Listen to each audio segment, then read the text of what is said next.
Hey everybody, welcome to another episode of the Ghoul Friend Hour. I'm your host, your ghost host, Morgan Feza. I'm your glazed donut ghost host, hosty ghosty, Taylor Jones. And I am the most ghost, Rachel Faust. Well, welcome back everybody. We have an exciting episode for you guys today. We are going to talk about the Birdcage Theater in Tombstone, Arizona, which is a pretty well-known spot. Lots of mixed reviews. Is it haunted? Is it not haunted? So we're going to kind of dive into that today. But before we get into it, we are going to chat first a little bit. You know, obviously we all know that the climate of the world right now is kind of a crazy place. We had the TikTok ban, the TikTok unban.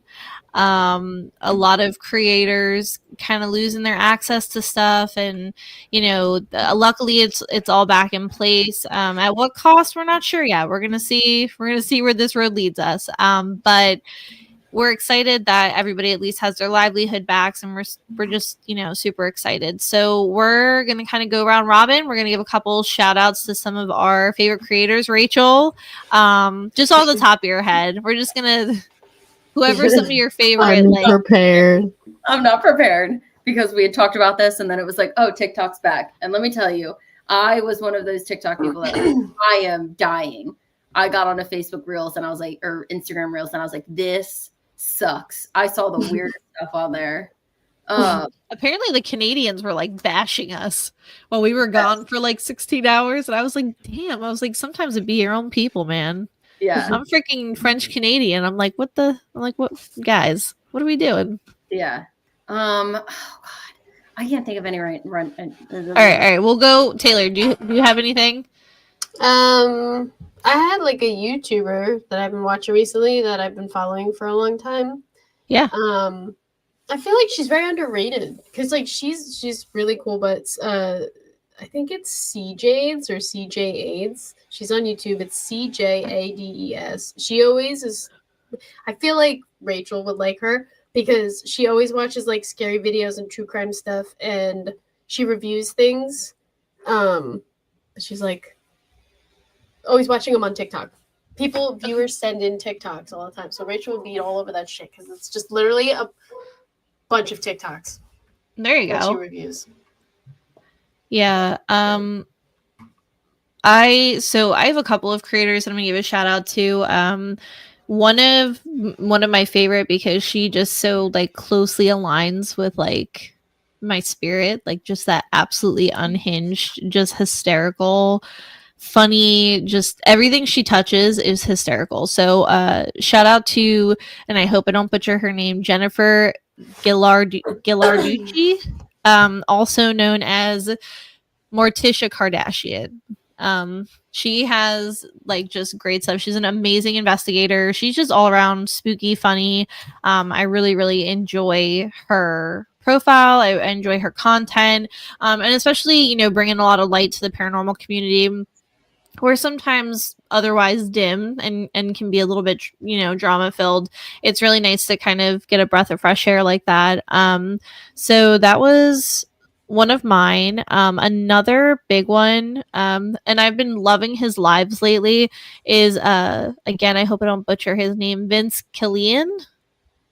He's also known as the urban explorer or the urban investigator. And he does a lot of like urbex exploring. So going to a lot of locations that are just really spooky. And he has like the most amazing, like he's really good at cinematography. Like when he goes into like an abandoned location, he just does really amazing camera work to really capture it and make you feel like you're there. So I have really enjoyed for a long time a lot of his content, and it's even cooler now, you know, getting to talk to him on like lives and interact with him. So that's been really awesome. So huge shout out to him. Obviously, I think we can all collectively agree on this one. The Manor Boys, give them a shout out. You know, they're our homies, our peeps. They've been really awesome about always supporting us. So obviously, you know, it's right back at them. They are really doing some really cool things right now. So head on over to their page. It's My Haunted Manor USA. And you can check out a lot of their stuff. But we're gonna try and make it a revolving thing where we, give some shout outs here on the podcast every, week or so. Just some of our favorite creators for you guys to check out and some of their content. And we'll make sure to link some of their profiles or, if they're an author, some of their books, but we'll always be trying to just boost others up in the community. But yeah. So next time. Yeah. My mouth is like dry right now. I'm like, my mouth is dry. I have like a lisp because my tongue is like sticking to my lips. Got red leather, yellow leather, red leather, yellow leather. I don't even think I can say that right now because like the tongue, the tip, the teeth, the tits. That's your exercise. That's your speech exercise for the day. If anything, that's gonna mess me up. It's not gonna help me. No, that's not gonna help me at all. I'm gonna try and say it and be like, I don't know. It's gonna sound gross because my lips are just gonna stick together. You're just gonna. Yeah, exactly. I was like, I don't even know how to make that noise right now, but just like, I don't even know. I don't even like it. I don't even want to make that noise. It's like when you were back in. Like Bill Cosby, the way he would talk. Oh, it's like when you go back into high school and you do those speeches, and then you're like talking, and you can hear every sound. Yeah, like the podium mics. See, I don't like the sound, but every time I hear it, it reminds me of like it used to annoy me when I was younger. Like, remember? Do you ever watch the Bill Cosby show? Like, how he would like talk with like. I haven't seen it in a long It was like time. It was almost like butthole lips. He would do that like butthole lip thingy, and I was like. Like, cause I think it was like on purpose, but it was just the way he did it, and that's what it reminds me of. Like when my lips and my tongue get like stuck together, I'm like, oh my god, yeah. Anyways, we digress. So, yeah. So I mean, what's been going on with you guys? I feel like we skipped. Well, we're gonna start transitioning the podcast to every other Thursday because I think every Thursday was just getting a little too hectic. I was reaching some burnout. I don't know about you guys. It's been a year so far. It's the season though. That's the problem. Like I'm trying to like see friends here and there. I'm trying to keep up with work. I'm trying to keep up with my health. And I feel like it's always this time of the year where I think that I can do multiple things at once. And then when that day comes, I'm just like depleted. I don't want to do anything. I don't want to go anywhere. Yeah, I feel that though. Depression. It's seasonal depression. It hits hard. I just want Halloween. Listen, I'm a little nervous about Halloween coming. I'm okay with holding off because the closer we get to Halloween, the closer I get to the wedding, and I'm shitting my pants already. Oh no, so I'm okay with waiting this year. It's gonna be great. It's gonna be great. I'm nervous. About what? Anytime I have like so many weddings this year. Morgan's so many weddings this year. I'm nervous. I'm like, oh god. I'm just nervous. You know what it is because I'm like, you gotta fit into these dresses, and I'm like, bro, like, in general nervous. Huh? I said it's just in general nervous. Yeah, I'm just nervous about life. Honestly, I'm just nervous about just existing. Everything makes me nervous. It's totally normal. That's what therapy's for. It's fake at this point. You can do whatever you want. Doom scrolling, that works too. Mm-hmm. Do you know, Matt was very proud of me, and like, so that's how I knew I was like absolutely doing something good, because Matt is very like, what's the word I'm looking for? Collegiate? Like, that's a big word for me. That's a big word for Elmo. There's like I'm blanking right now. My brain fog is still terrible. So like people who are just very like academically inclined, like I just feel like Matt, like he makes very good decisions a lot of times, and like we're the yin and yang, so it's like he'll make very adult decisions, and I'll be like on my last $10 and I'm like, you know what, I'm gonna just buy it, and he's like, no, save the $10 and wait till you like, and like, so like that's kind of the example that I'm trying to say. Like he's just very like, he's like book smart, he's street smart, he makes very good decisions, and I'm just like off the rails. Like I am just balls to the wall crazy. So like I was like, you know what? My New Year's resolution is that every time I feel like the need to doom scroll, I'm going to pick up my Kindle instead and read a chapter of a book. You want to know how many books I've gone through? One. Since the beginning of January, I've read 7 books. Wow. You Yeah. have patience, because I can't do that shit. I love books. I do, like, once, because, you know, that's the ADD in me, because, like, I need to know the ending. So it's like, when I get hooked on something, I get hooked on it. And I'm like, okay, every day I'm like, okay, I need to get to this chapter. And so it's actually been really healthy, because I'm like, I feel like I'm feeding my mind a little bit more, and like I'm replacing something unhealthy with something a little bit healthier. So, but the only thing is the Kindle's so bad for my pocketbook. It's so bad. See, My we're doing, TBR like, list is just. we're doing like a sisters book club right now. So we just finished a book, and then I'm one that'll be like, oh, here's Rachel said a book because she doesn't want to tell you what the book was about. Oh no. It was no. But I'm the one that's like, oh, I'm gonna get into the next book, and then it'll finally take me a couple days to get into that next book where I'm like on a roll, and then it's like, all right, I'll get a couple days, and then I'll start it, and then I'll read the whole thing in a day. I read my first smut book unintentionally. Oh, I've read a couple. That was my first one, and I was like, I didn't know this was Please a don't smut tell me book. it I was- thought it was a please book don't about tell me- witches. I thought you were going to tell me it was like the ACOTAR book or something. No, it was called the Coven. I forget what the series is called. Like, you know how they have like a title, but then it'll say like the something series, like the Bloodthorn series. I forget like what the series was called. It was really good. Like I now like, and the worst part was I got to the third book, and I was like, okay, I'm just gonna buy this, and then it was like pre-order. I'm like, how are you gonna just what? And it doesn't come out until like October of like 25.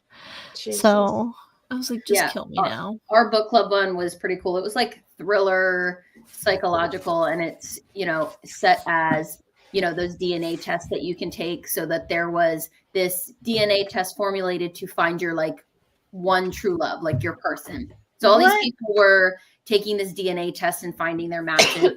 Followed, I think, 5 different like scenarios of people. And like one of them was a serial killer, and you follow his kind of thing to meet his one. And there's the couple, there's the, you know, single girl. So it was definitely super interesting.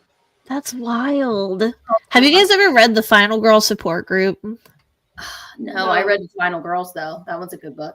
The Final Girl Support Group was actually pretty good. It was a little bit dry in my opinion, but like it actually was like, it's kind of like watching a little movie in your head. It was kind of cool. See, the problem with me with books is that because of my ADHD, I start reading it, but then I get impatient because I want to know what's going to happen next. So I end up like trying to focus on the sentence, and then my brain goes, but what if I just, and then I read like the paragraph down, and I'm like, no. And then I got to go back. I'm like, shit, now I know what happened. And then it does it again, and I'm like, fuck it. I'm just going to flip the page. I'm like, I don't have the patience for it.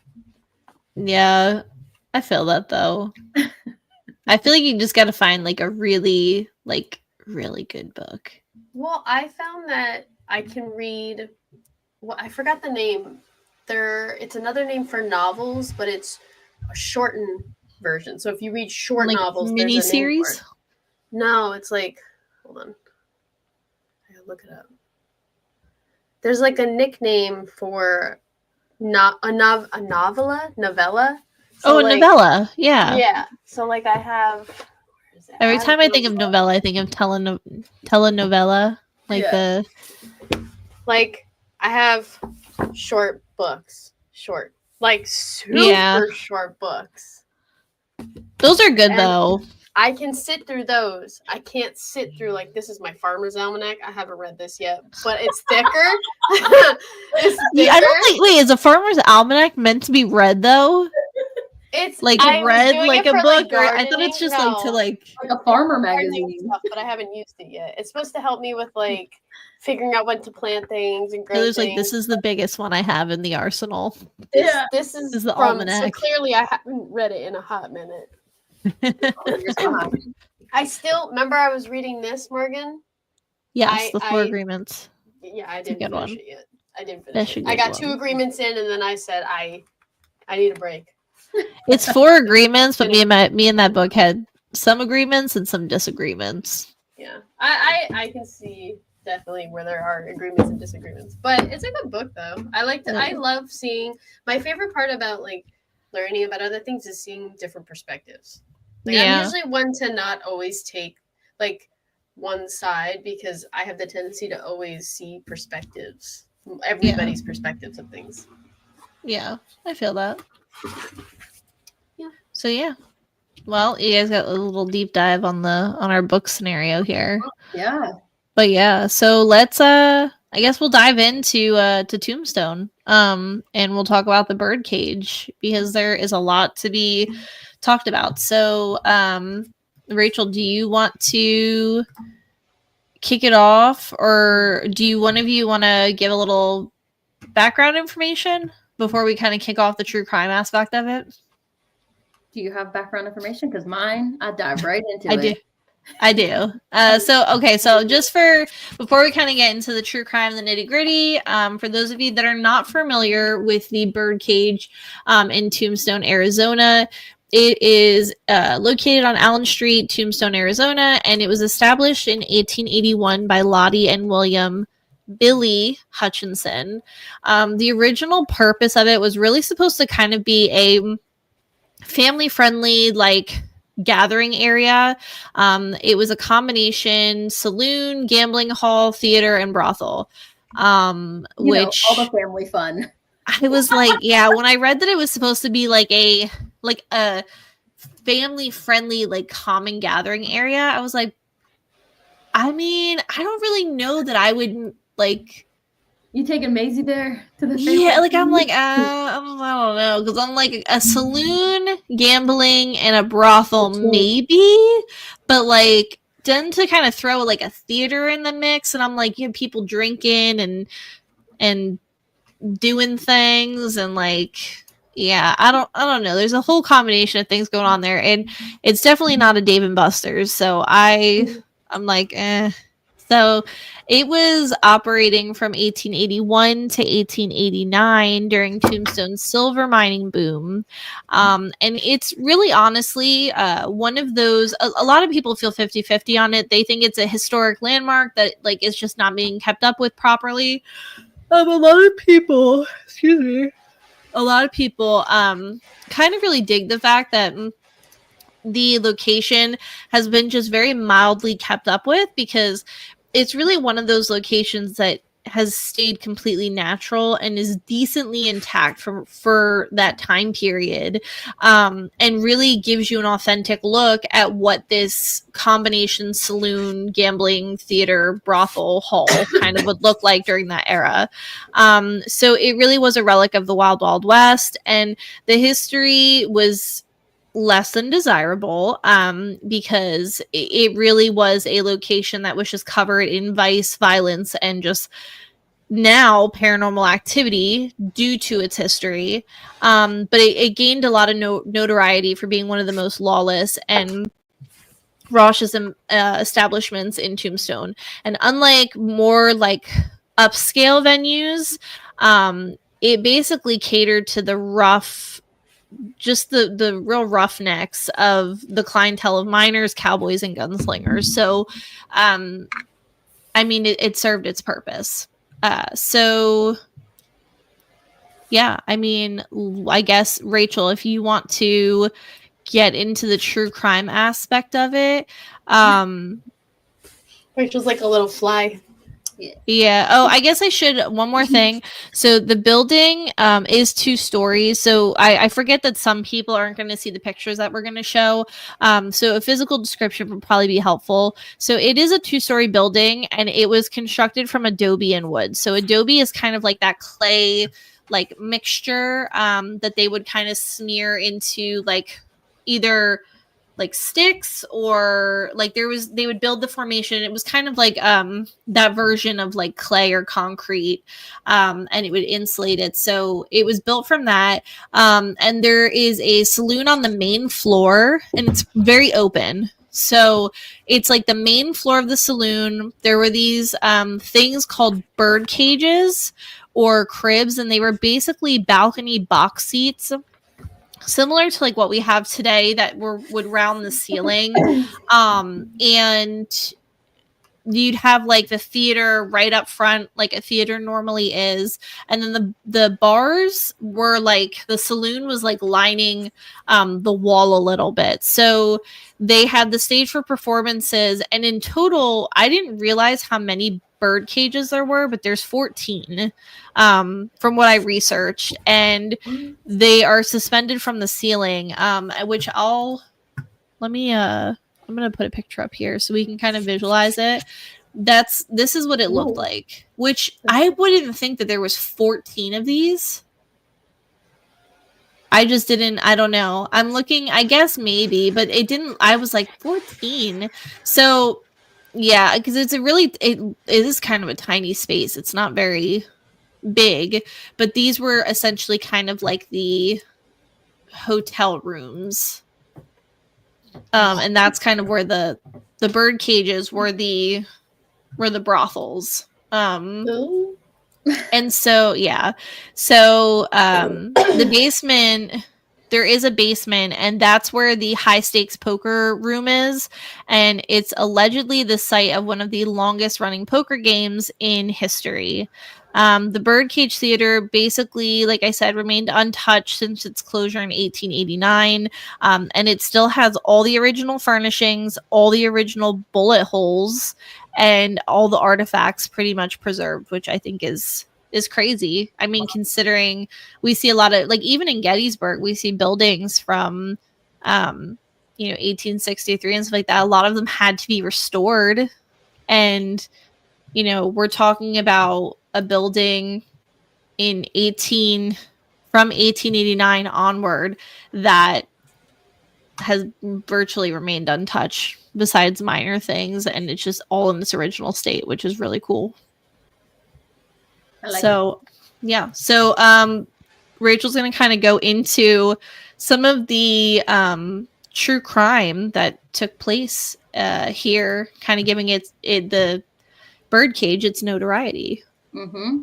So this is one of the most notorious and infamous true crime stories that have unfolded behind the most infamous walls of the Birdcage Theater. So the Birdcage wasn't just your run-of-the-mill saloon or theater. It was a place of debauchery, violence, and excess, with poker games lasting for days, bullets still lodged in the walls from drunken disputes. It's no surprise that this place was has just a few more than skeletons in the closet. But one story stands out: a crime of passion that left an unforgettable mark on the Birdcage's bloody history. So in the late 1800s, when the saloon was bustling with miners, outlaws, and ladies of the night, among them was Margarita, a popular and beautiful dancer who had captured the attention of many, but none more than a man who belonged to someone else, Gertie, a notorious madam known as Little Gertie, the Gold Dollar. What do you think about that?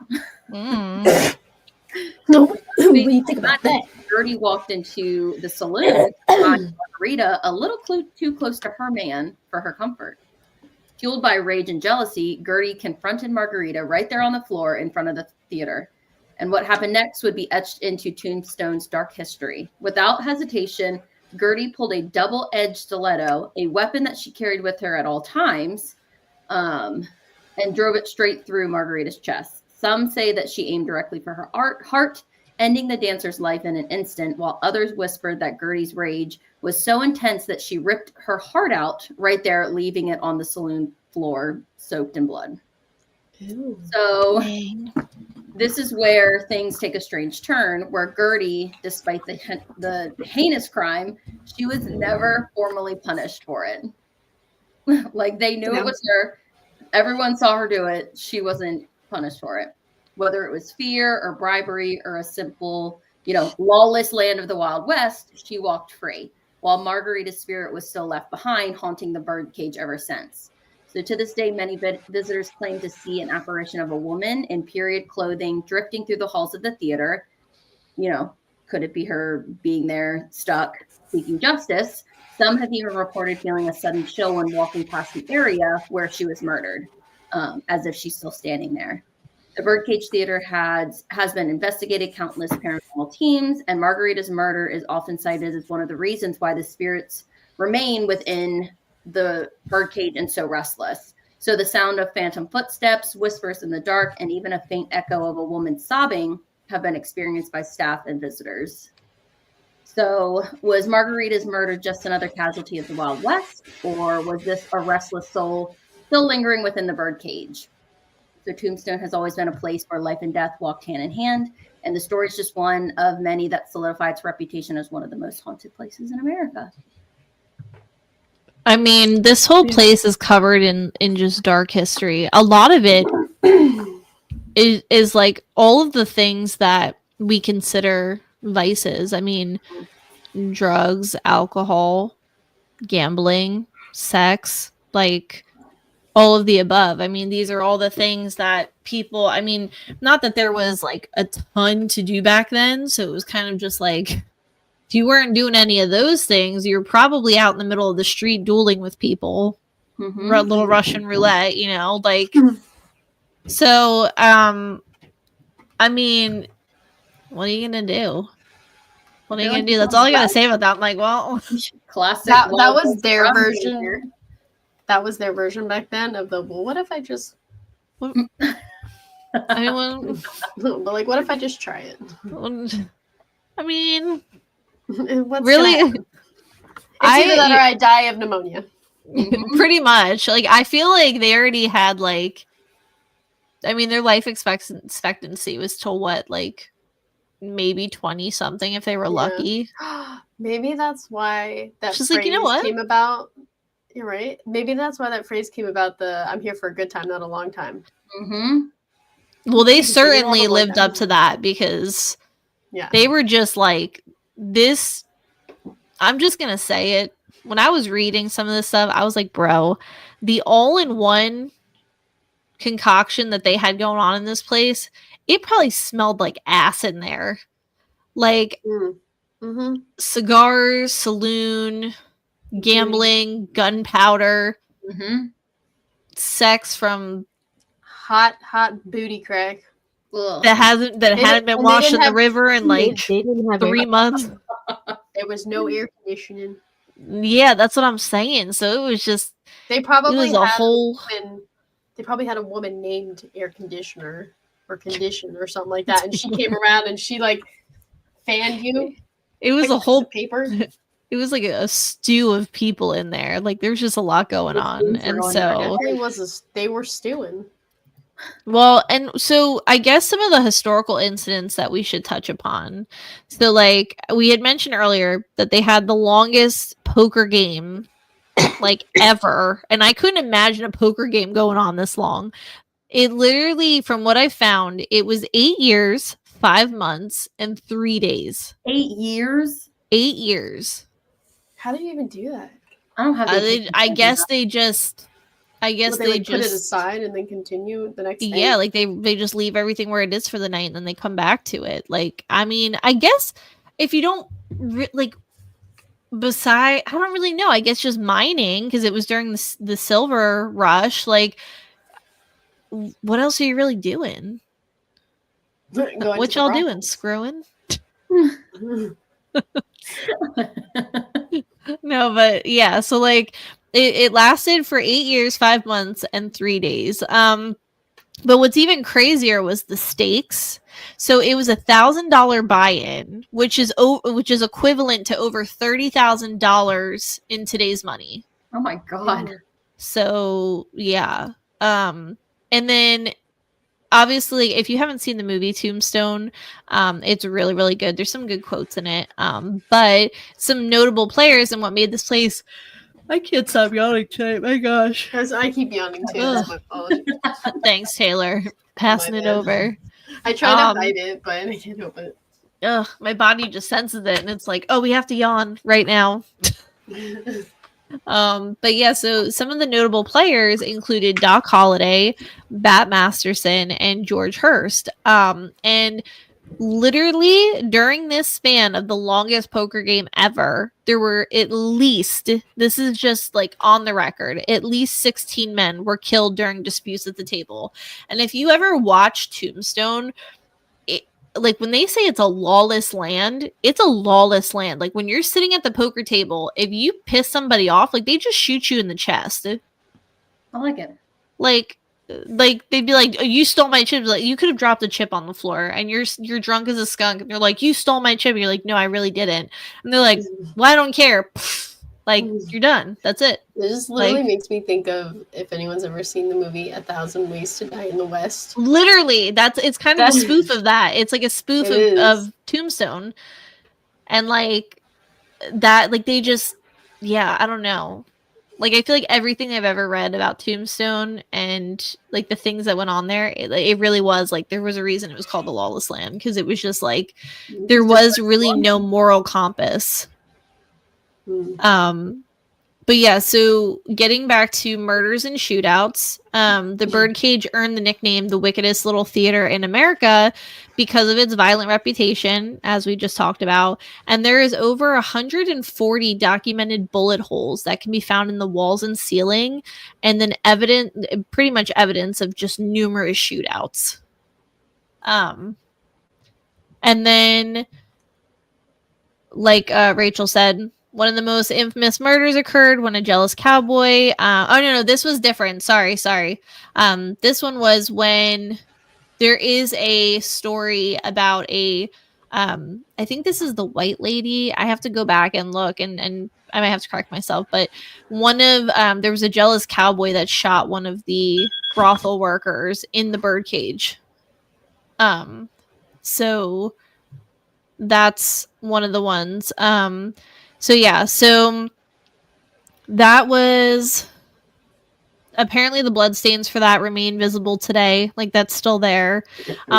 Scandals and brothel operations. So those the 14 bird cages that we talked about earlier, lining the upper second floor of the bird cage. They had like a dual use of, the spaces, and a lot of, like we said earlier, drinking and gambling and just a lot of belligerence going on. There was just lots of domestic violence and stuff that would go on the brothel workers, and also just between the patrons. And then it just got so bad. Like, the mining, obviously, as we know, with like a gold rush, a silver rush, like eventually it's going to tap out and there's not going to be a whole lot left. So following, this huge boom in the Tombstone silver mines in 1889, the Birdcage Theater shut its doors because things just started to go downhill. It dwindled out, and it remained sealed for over 50 years. So from 1889, and then from that point on, for 50 years, it was just sealed up. Like, nobody had touched it. Until the current, I think it's the current owners that came in and reopened it as a tourist attraction. Rachel, did you have any other? That was the most famous instance. That's the one that everyone talks about. Yeah. I'm trying to find. Oh, go ahead. I'm just saying, like, the whole thing is like crazy. How it's just like you could stab someone or rip their heart out, depending on who's telling you the story, and just be like, oh, all right, just a Tuesday night. Go ahead and walk out of here. Like, literally, consequences of anything. It just reminds me of, like, you ever see those old videos of like people like dancing on the stage and they pull out the little hook and they just kind of yank them off. Like, I feel like that's just like what it was. It was like, you see these like movies that portray the Wild West, and obviously Hollywood can be off, but there's some truth there. It's based off of something. And like, it's like when you see like the shootouts that happen, or like just the fact that they would just shoot each other or stab each other or like whatever it was, they would just pretty much just like roll the body outside, and it's like, all right, well, leave them to the buzzards. Like, it's like their version of Ding Dong Ditch. Pretty much. By the way, like, I want to blow your guys' minds for a second, because I did the math because I was curious. And if you figure out this, so they closed after 50 years, they only closed 86 years ago. There are people that are still alive. Isn't that crazy when you think about that? Like, wow. So it's the same thing with Gettysburg. But it's so mind-blowing when you think about it, that like the 1800s was only like 25 years ago. That was like when the last 1800, like, it's just crazy that, like, it's not that long ago when you really think about it. 86 years is not that long. They also suffered 2 really big fires. Oh, I didn't find that, really. The 2 major fires that happened early in the 1880s. The first on June 22nd, 1881. It destroyed 66 businesses. The second on May 25th, 1882. Even more devastating, destroying over 100 businesses and most of the business district. So these fires significantly impacted the town's economy and infrastructure. Well, and so I guess we should kind of, since we're talking about death so much, we should bring up we talked about them just kind of dumping bodies, and like most of the time, unless like you really like, I guess, had money from what I was reading, and I could be wrong on this, there wasn't a whole lot of like proper burials or like funeral processions per se, but they had this hearse, but you had to have a lot of money for this, apparently. It's called the Black Mariah, and it carried all but 6 of Tombstone, Arizona residents to Boot Hill Graveyard. The hearse itself is trimmed in 24 karat gold and sterling silver, and it was the first vehicle with curved glass, and this is only one of 8 made and can be seen on display in the Birdcage Theater. So you can, when you go there and you do the tour, you can see it. And a lot of people, I feel like, who have seen it, like, have said, one, that it's massive, and like that it's got an air to it. And so the Birdcage, it was said that the Black Mariah had a cowboy for breakfast every day. It basically is valued by the Ford Museum at over $2 million, and it ran from 1881 to 1917. Wow. The nightly ghost tours are based in this area of the Birdcage Theater due to the high amount of paranormal activity that may be connected to the Black Mariah that they think has something to do with it. So I thought that was interesting. And just kind of looking at a couple of the Birdcage pictures, this is like the outside of the building, so it doesn't look huge, and it's got a really like interesting look to it. And then this is the inside, so again, not very big, but what I think is really cool is how many of the furnishings are original and how well in shape this is. And then these are the bird cages, poker tables. Again, just kind of showing the bird cages. This is the back door, I believe, to the theater.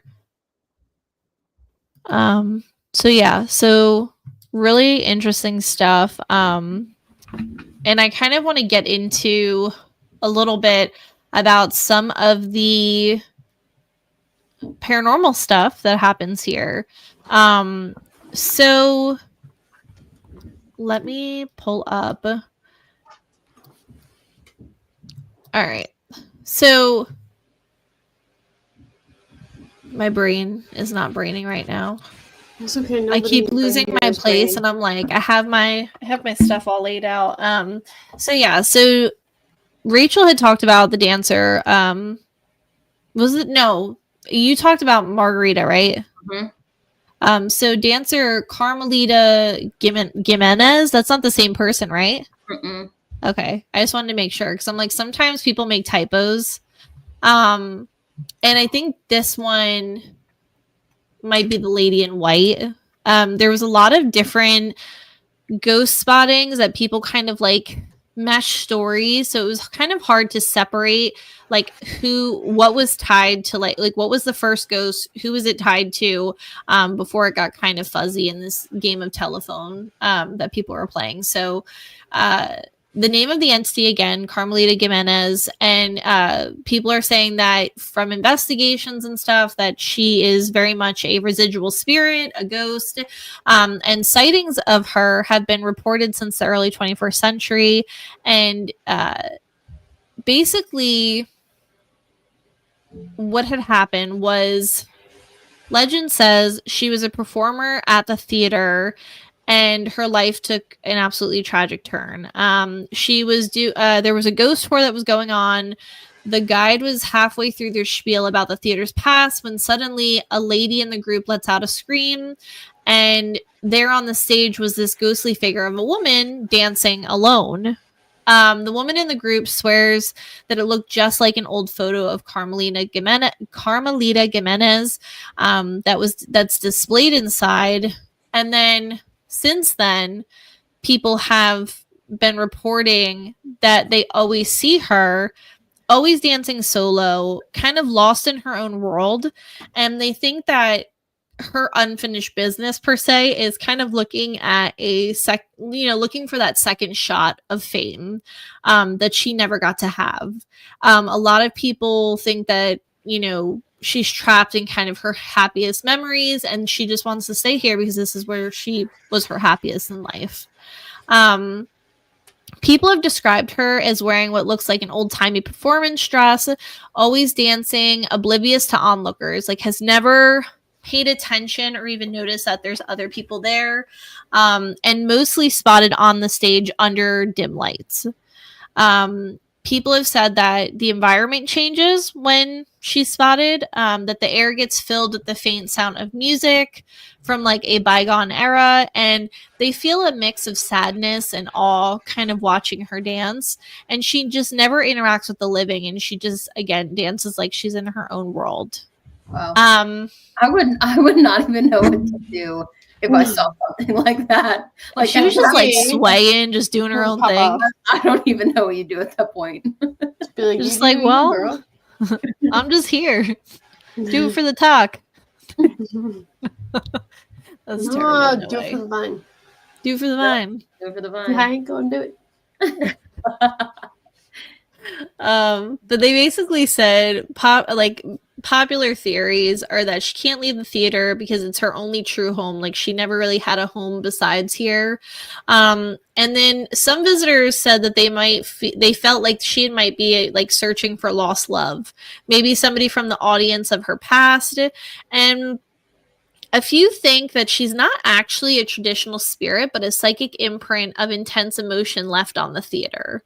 So, there are instances in the paranormal world where there's a theory that, like, if, again, I'll take it back to Gettysburg, there was such an emotional and just a really hard impact on what took place there that people think that a lot of the spirits in Gettysburg are kind of imprints. There's so much that kind of happened that, like, what's left there is kind of just that energy left over from the intense grief and emotions and pain and anger and sadness. And some of it might not actually be spirits, but just imprints. So it's kind of similar here because I think that, like, all of the things that kind of happened here have kind of conjured up, how do I say this? Like, the representation of the birdcage in one person. A combination ghost. Yeah, a combo. I mean, this place is just a combo everything. Mixed combo. It's a combo. Hey, friend. Stop it. So she doesn't seem to like really scare anybody, so that's always a good thing. And like I said, she kind of just keeps to herself and doesn't really bother anybody, and she just kind of is a part of the birdcage. She's just kind of there. Now another one. Let's get into this. Dun, dun, dun, dun, dun. Bear with me, because I feel like some of my notes disappeared. I definitely had more. Hold on. Bear with me, guys. Can one of you entertain? Can one of you entertain for a second? Pause. Boots, boots, boots, boots, boots. Pants and boots and pants and boots and pants. Boots and pants and boots and pants. Boots and pants and boots and pants. Boots and pants. You guys ever remember that commercial with the pig, and he's in the car, and the mom is driving the pig and the kid, and he's going wee wee wee wee, like he's on the whole way home. And then Yeah. she says like, all right, we're home, we're here. And he goes, oh, thanks, Mrs. So-and-so or whatever. And then leaves. That just came up in my head. I felt like I needed to share that, you know? Yeah. Yeah. Okay, so apparently the Lady in White and Carmelita Jimenez are like two different ghosts. And I also You said Carmelita? That's the one that I said I wasn't sure if it was like legit or not. well, I have a bunch of articles like on her. It didn't ring a bell when you said it because I'm like, I feel like I read about a bunch of ghosts. But yeah, so there's like the Lady in White. There's Margarita, who Rachel talked about. That was she got her heart gouged out. Then there is the Lady in White. So this is one that a lot of people have seen. She usually wears a white dress, a bonnet, and has been seen by just about everyone who works at the museum. Like she's been talked about a lot. And she seems to be like a woman of status. So like when people see her, she's let's see what Ed said. Morgan, check out how many sightings of the Lady in White there has been all over the world. It's actually quite magnificent. In cultures and throughout time, this particular entity has been seen in multiple places around the world. That's pretty cool. So, like, maybe this is, I wonder, like, you know how they say, like, the Mothman appears before, like, times of tragedy or, like, devastating things. Like I wonder if the Lady in White, because growing up we had like a Lady in White in my Welsh culture, as well as like the lady who's a green mist. Like there's always, I feel like now that like reading that, like there's always a Lady in White. There's always a Lady in White. Yeah. But yeah, she seems to be like a lady of stature, very, has money. And one employee in particular encountered her in the poker room when she entered through the stairwell, and she just kind of stood in front of the employee for a while and not really reacting to her presence. She's just kind of there. And then other people have reported much similar experience where she doesn't acknowledge the presence of others. Like she just kind of comes in, she does her thing and just doesn't acknowledge that you're even there. So very similar to Carmelita. That's I want to be. I want to be in the room and not acknowledge you and like just. Yeah. Like I could see Rachel just like nonchalantly just floating into a room being like, I see you, but I'm not acknowledging. Like what? So what? What? Can I help you? What's up? But yeah, so a lot of people, what's crazy is a lot of people don't know, like there has never been any pictures, like nothing to actually tie this spirit to like this place. So like that's why I thought it was interesting kind of having read that and then seeing Ed's comment. I'm like, maybe like she is kind of like a maybe there's okay, I'm gonna go down the wormhole a little bit, all right? So just bear with me. All right, everybody put your seatbelts on. Let's hear it. We're getting on the paranormal school bus. We're gonna double it. All right. What's I should be it's like Miss Frizzle, but the paranormal version. We should create a version of that. We should. The paranormal school bus. Paranormal Express. All right, so I'll be Miss Freakazoid. I'm taking you on the paranormal school bus today. Everybody get your seatbelts on. We're going for a ride. So what if there are, and I can't remember, I think it might have been a movie. There were these spirits that gravitate towards like sites of like really heavy tragedies, and they would kind of, I feel like I'm thinking of a movie and I can't think of what it is. Like, but basically like they're like these kind of like worker bees. Like what if these are, the Lady in White is kind of like just one of many worker bees, and their job is to just kind of, I don't know. What are your thoughts? Like, yeah, like to kind of be there and like, not so much, maybe just filter, like just kind of act as a filter, like kind of are there and just guarding the souls that are there. I mean, I don't know. I just think it's interesting that we have this lady in white who's not tied to this location. Nobody can pinpoint why she's there. Like, she's been seen by tons of people. She's the most active and most famous out of all the paranormal entities that are at this location, apparently. So, you know what I'm saying? Like, you know what it is? So It's probably like, you know, Beetlejuice, how they've got like the office and stuff. Maybe she's just like, her job is to just show up everywhere. Like they're just like, all right, we need somebody who needs to pop in whenever somebody else need is staff. their job. We need staff. So she's like the fill-in, and they're like, well, what should we name her? We'll be like, Lady in White. the lady. Lady in and White. the lady what? And well, she's got white on, so let's put the lady in white. And then that's it. They called it a It's day. really They're original. like, all right, you're hired. It's not Bob, but Yeah. She came in, she was just like, she's like, hi, I got your guys' coffee. And they're like, perfect. Lady in white, here we go. You're hired. But yeah, so I mean, she's not actually like the other ghosts that they have some kind of connection, or there is some story there that has, you know, people have confirmed it or it's been documented. They don't know who she is. Like, they're like, you don't even go here. Like, we don't, why are you here? What are you doing here? So another thing that I didn't touch upon that I did have from this other article is how Carmelita Jimenez died. So she was one of the brothel's painted ladies, and apparently she poisoned herself with arsenic. And for what reason? Yeah. We don't know. She said, what if I just, and actually did it. She was like, I'm done with she this. said, like, I'm feeling, you know, mental health. What? Yeah.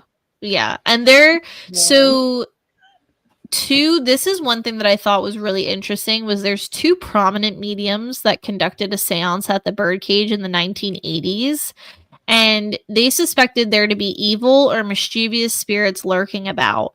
And she said midway through the seance, a spirit began to strangle one of the mediums, only stopping when the other medium broke her trance. The medium was left with bruises on her neck for 6 weeks. So this I did know about. I feel like where did I first was it? I don't know if it was Ghost Adventures that they talked about it on. Have you ever seen that episode of the Birdcage? No, it has to be Ghost Adventures, because every time I was looking up stories, Ghost Adventures kept showing up. Yeah, Ghost Adventures. That's where because I remember I picked out the one scene that I always remember from this, because like good old Zach Bagans, man, like just always doing things, like always doing the most. So he has like a it's him and Nick Groff, and they're like, he has like an old school style. I think it's like I don't know if they call it a pistol or okay, so it was medium Sylvia Brown. I didn't know it was Sylvia Brown. Ed Odell said that was medium Sylvia Brown, and then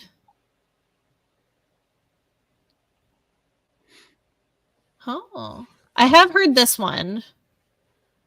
Yes, I have heard about that lady in white.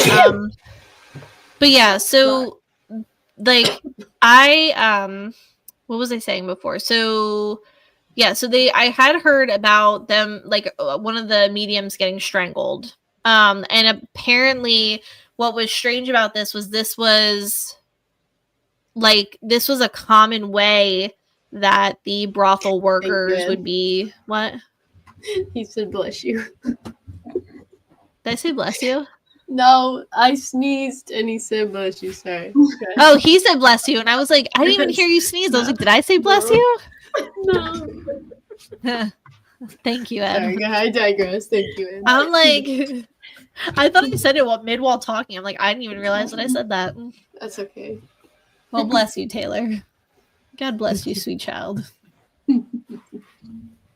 But back then, a lot of the painted doves, painted ladies, whatever they would call them, ladies of the night, they would, like, the men, like, if they didn't like give them their way, or like if the guy was like, hey, I'm not paying you for your services, and they were like, hey, I'm gonna pull a pistol on you, or there was some kind of just an altercation, strangulation was one of the biggest ways that these men would unalive these women. There's a lot of domestic violence, which it's not really. I don't know if that's the right term to use, because I'm like, domestic. I don't know if you have to be like in a domestic partnership for it to be domestic violence, or if that's, but just violence on women. There's a lot of violence on women in the brothel, because there was just, you know, a lot of stuff going on at this place. I'm not going to get into the nitty gritty of it, but I read some stuff and I was like, yikes. Stuff going on here. Yeah. It's kind of like, it's like the lawless Western Buc-ee's. There's like, you have like a shopping mart, a casino, maybe a restaurant. There might be like a great value mechanic. Like, you got a gift shop. You could pick up the bullet that hit Jimmy in the eye the other day. Yeah, like this is the Western Buc-ee's. Reports on here that some visitors claim to hear phantom gunshots and apparitions of cowboys lingering around. Probably. Like, could you imagine just being like, did I hear that? Y'all hear that? Yeah. Well, what's crazy is, so you can stay. I don't know if you guys remember this, when we did our haunted locations, I picked Tombstone, Arizona, because Matt wants to stay there, like the crazy man that he is. That was one of his not so smart decisions, because it might be like nice, but every time I have read stories about people who have stayed in Tombstone, it's a ghost town. So like when you stay there, it's you, yourself, and you. That's it. And whoever you're with. So, like, when you look at pictures, like, I will say it's the first time that I kind of, like, chickened out. Not so much because of the ghost. That I'm fine with. That is a hot spot for cryptids. And I will not be in a ghost town where, like, Bigfoot just comes walking around the corner in the middle of the night. And, like, we're out in Bumbleclust of, like, nowhere. And I'm not about that. So I don't know. Like there's some. It freaks me out even just because when I think about it, I looked at hotel pictures and I tried to find like an Airbnb. I'm like, well, this Airbnb. I mean, this is pretty. Matt's like, no, let's stay like in the actual, like, because they turned some of the like the ghost town into like little staycation places. So like it's just like a room or something, but like it's old. Can you imagine not knowing about all of this stuff? You're that one person that doesn't know all of this stuff, and you're like, "Oh, this looks cool," and then you get there, and it's like... No, that's like how the horror movies end up. You're like, "Oh, this place looks good," and then that's nice. Yeah, let's just take a shortcut. Let's pull off exit 3. Yeah, I don't. But I'm gonna roll some of the clips. So this one's the Ghost Adventures clip. Come down the stairs. Come play some cards with us. Let's go. Here you go. Shuffle up and deal. I'm gonna turn this gun and point it towards me. If you don't like me. At this exact time, we captured this electronic voice phenomena. If you don't like me. Go. Who's talking to us right now? We keep hearing you talk to us. You have 3 seconds. 3, 2. For the second time, this man's voice was captured. 2.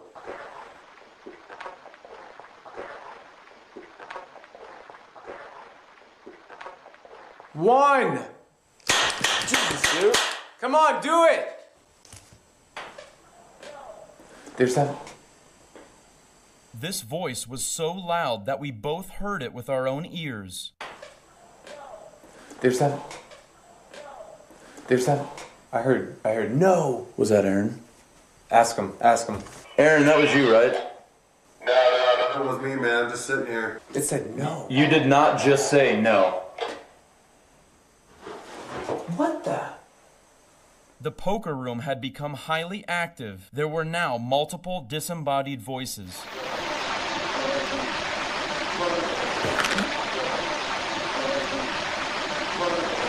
What? We're getting a lot. It's crazy down here how much activity we're getting with disembodied voices, and it's all occurring when we're about to shoot these prop guns here. Can you cuss me out? Cuss me out right in that little red recorder. I got no money for you. I got nothing. No money. Okay, then right there where you are, just slide underneath the hearse then right there. Oh my God. This is nuts. I can't believe I'm even gonna try this. And Caleb, if you can hear my voice, this guy right here told me that this guy right here said you were the biggest coward ever and you were the biggest yellow belly ever. No. So get him. Talking to the little red light right up here, buddy. Just tell me some stuff. You got, oh my God, holy oh my God, something just grabbed my shirt. Holy something just tugged on my shirt. I'm out. All right, Aaron, why don't you get your stuff and come back to base. Tell us what happened. Come on in. I'm out. Dude, not cool. I'm not gonna do that no more. I forgot how unhinged that show was. Legit? What was that? That would be Ghost Adventures.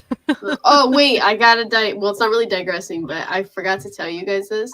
So my honeymoon trip that I'm going on, because I'm going to, I think it's in Vegas. A part of me is debating on whether I do it for the podcast or not, but the Haunted Museum of Zach Baggins is there. Yeah. Oh man, And I don't kind of know want you if to do it. Just for the pod. Just don't bump the Dybbuk box, dude. That was the Do craziest, cringiest bro clip I've ever seen in my whole life. Like, what was The only thing that I will say that cracks me up is Aaron. Like, if you ever watch we watched Ghost Adventures for years, and poor Aaron, man, like he is just the guinea pig. Like they test so much stuff, and they're like, "Hey, Aaron, throw this camera on and go down to the absolute bottom of this insane asylum by yourself." And he's like, "What the fuck? Like, why?" I wouldn't even be scared of like the ghosts. I'd just be scared to be down there by myself. It's spooky down there. That was a lot. Well, yeah, it's a little unhinged. I forgot how hectic it gets. But here's another clip.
Yeah, it was an interesting time.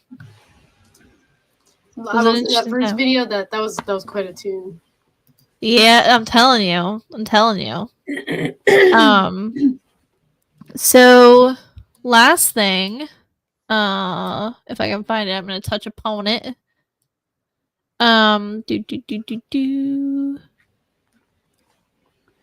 So one of the first, so we didn't really touch on like the entertainment part, but for the stage, like the theater aspect, I thought this was kind of cool. Like it reminded me of like, I hate to say it like this because it's not how I mean it, but like circus acts, because like do you remember how like early circus shows, they had like I don't like to call it like, but this is what historically it was called, like side acts or like freak shows, like, you know, or like 5-cent shows or whatever, or like nickel and dime shows. So like they had like people like that would come that were very extravagant or different.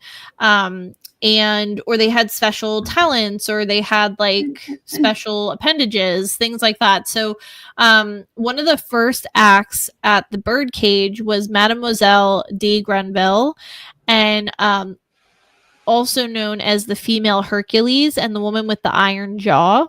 So she would basically get on, perform feats of strength, and she specialized in picking up heavy objects with her teeth.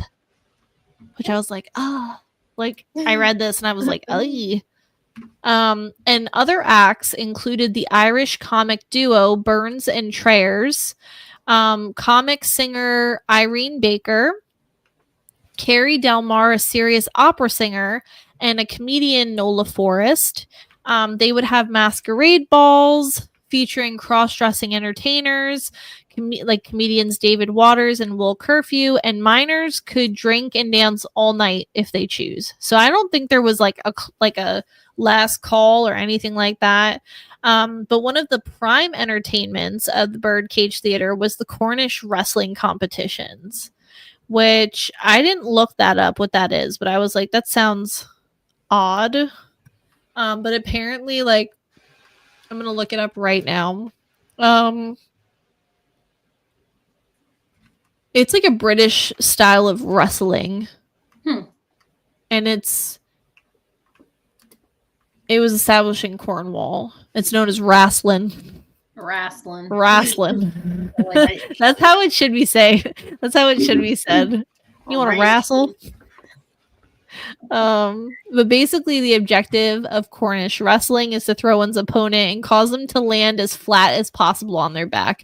So basically, I mean, you're just like, you're clotheslining people. Like, you're just like, bro, you want to get rocked? I'm going to lay you out. Like, lay you out. And you need to be like, back of your head and the back of your heels better be touching the ground because I'm taking the championship. Yeah, so that was Cornish wrestling for you.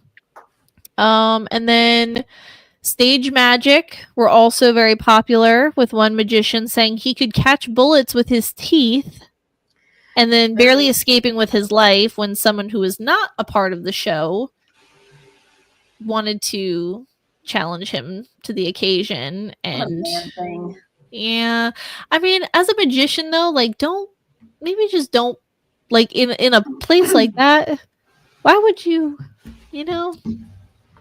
Yeah. So those are some of the acts that went on there, which some of those, I don't know, kind of like what Taylor said, like, we don't realize, like, it really wasn't that long ago, but it feels like, I don't know, when you talk about it, it feels like centuries and centuries ago. Like, you're like, oh my God, this was such a long time ago. How did they have magic shows, or how did they know what that was, or like, I don't know. And so you read some of these and I'm like, well, it kind of reminds me of like a circus, or like a, not far off from kind of some of the things that we do today. Yeah, so Taylor has a couple of stories from people who have visited. So Taylor, take it away, Pam. Yeah, take it away. All right, I'm gonna attempt to share my screen. I tried to save the pictures, but it was being whacked, so I'm just gonna That's fine. That's cool. What?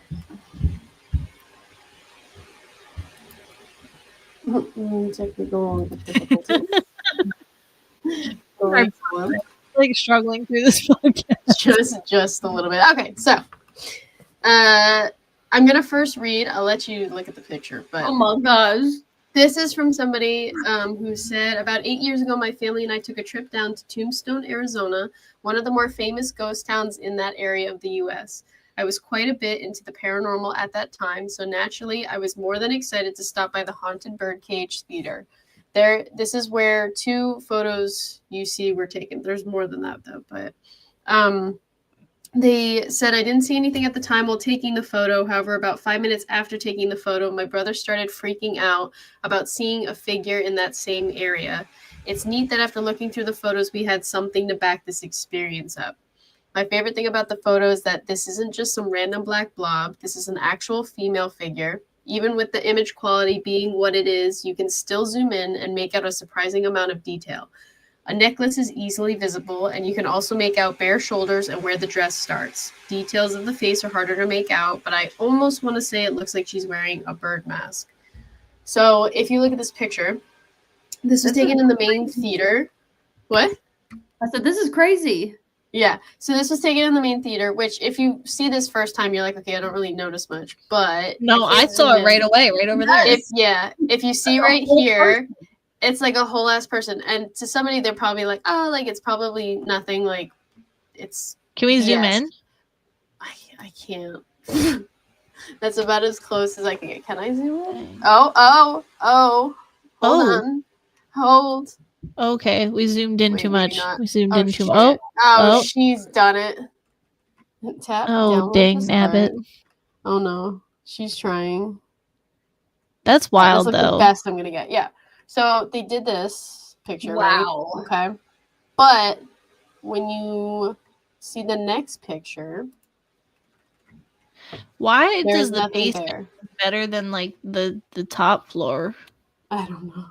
Like it looks so I much guess- more nicer, Probably, rootsier.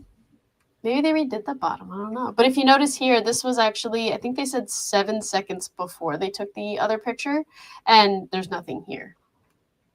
And then if you want to see, they actually compared the two back to back. I can't zoom in though. Again, wait, please hold. This one I can zoom. So if you notice, the left one is the picture, or the right one is the picture 7 seconds before. The left one is the picture after. Okay. So you can see that clearly there was something. Something moved in a frame, yeah. Wow. Something. We don't know what. But I thought that was pretty cool. That is really cool. Yeah. And then I don't know if it's gonna. For the people watching, fact or fiction, look at the picture and tell us what you think. Yeah, I'd be curious. That's like a mass. That's a whole mass. That's pretty convincing right there. This one, I'm gonna show the picture and I'm gonna read it. But this one I'm a little confused on. I'm kind of curious to know whoever's been there to put their intake on it, because this person had said, this is my first time posting here. I've been doing paranormal research destinations for over 20 years, and I've had one other picture featured on a few TV shows. I took this photo in August of this year at the Birdcage Theater in Tombstone, Arizona. This was actually this year. This was 4 months ago. Or no, last year. While on vacation. Side note, if you've ever been out to Tombstone or Bisbee, I highly recommend you add those spots on your places to visit. Picture was taken with an iPhone 14 Pro Max, and I had my flash off and my exposure set to max to getting good night shots. The photo was taken when someone else was using flash photography, which is why everything has a gray tint. I am just now posting the picture because I wanted to receive my copyright certificate before sharing it with the world. During the tour, there is a portion where you sit in the main hall area in the dark with your guide. There are various sensors placed around the room, such as K2 meters, a REM pod, which is in the picture. I think that's what they say the red dot is. That's the REM pod. Okay. And a doll with an integrated K2 meter. I took this picture right when the REM pod started going off next to our guide. I took this as someone else was taking a picture using flash photography, which made everything grayish, but you can still see the red light from the REM pod lighting up. I have also added a picture of what the view looks like with the lights turned on, so you can see that there is nothing in the framed picture which would be confused for the face. So if you look at the right picture, there's a photo of whatever that is, a bunch of like people. But if you look at the picture on the left, it looks like some Texas Chainsaw Massacre shit. I was like, is that Michael Myers? Wait, zoom in. Zoom in. Let's attempt to zoom. I don't know how this is gonna go. Yep. Yeah, zoom. Yummy yum. Zoom. Yummy yum Zoom. Sorry. That looks like a man from the 1800s, honestly. Like, it looks like he's got a comb over. He's looking pretty. He's looking pretty dapper. Yeah, so. And that is, because you can see here, this is the photo, the old photo, and this is the old photo. And then here, this is the whiskey picture, and this is the whiskey picture. That's weird. That face is And weird. Yeah, I was gonna say, even if That looks like is an old somebody in the mobster. room- Wait, oh shit, we zoomed in hard. Like that just looks like somebody that wouldn't belong in this era. Like even if No, was it looks somebody, like that they don't look like they belong in the era. they remind me of like one of those cartoon, like Italian, like mobsters. Okay, where's the does. gabagool? Hey guys, you That want is some my skin? 6-year-old's favorite word, gabagool. Everything. Gabagool. Everything is literally gabagool. It's like just an inside joke now. Like if there's a pause Oh in my conversation, it's just like gabagool. Like Gabagool. Gabagool, as it should be. that is her Gabagool. favorite word. But you gotta use the she has to use the fingers. If she doesn't, you gotta teach her gabagool. Gabagool. Yeah. Nah, So I have one more. Oh, go ahead. Go ahead. Throw it on us. This one doesn't have any pictures. This is just an experience, but this is my last one. For context, I went to the Birdcage Theater in Tombstone earlier that day. Then, they're kind of a little out of context, but even though they're saying for context. Then returned to my hotel over a silver mine. Around 2 a.m., I woke to a flashing light. The front door is lateral to my bed, and its windows had a curtain over it. The tiny space between the curtain and the window sheds light right into my eyes. Then there was an urgent, quick, yet muted knock on my door. This person's way out of context. Like, I think they copied and then pasted the first half, and then the second half, they were like, I'm going to put this into Reddit. So it's a little out of context. But they said there was an urgent, quick, yet muted knock on the door. Around 8 to 10 knocks in a very quick succession. It's a big word. Then the door handle started to turn back and forth aggressively. Luckily, it was locked, and I thought it was an intruder with malintent or someone who was lost looking for the other apartment on site. Then I heard the sound of an old clock's second hand start ticking away in the corner of the room next to the door. I remembered there was no clock in there, which I confirmed in the morning. The second hands continued for about an hour, and I got out of bed during this time and peeked out the windows. There was no light outside, no sign of cars, no footsteps circling, and it was extremely cold, even though the heater was on pretty high. I got out of bed pretty quickly after the intruder sounds to grab a weapon to defend myself. There were no other sounds like footsteps or anything except the clock continued. I was sure it was human, but everything about this seemed too weird, like I couldn't replicate the knock, sound on the door, or the walls. My brain is not braining right now. I'm just letting you guys know. There are security cameras, but I haven't heard back yet as to whether someone approached the door seeking entry. The weirdest part for me was the sound of the clock, because that is the one thing I cannot explain if it were a real person. So this was actually, I guess they must have, for context, actual context, they went to the Birdcage that day and then returned to their hotel. So maybe they're trying to say that, like, maybe they think something followed them. Yeah. I don't know. It's very hard to put that in context.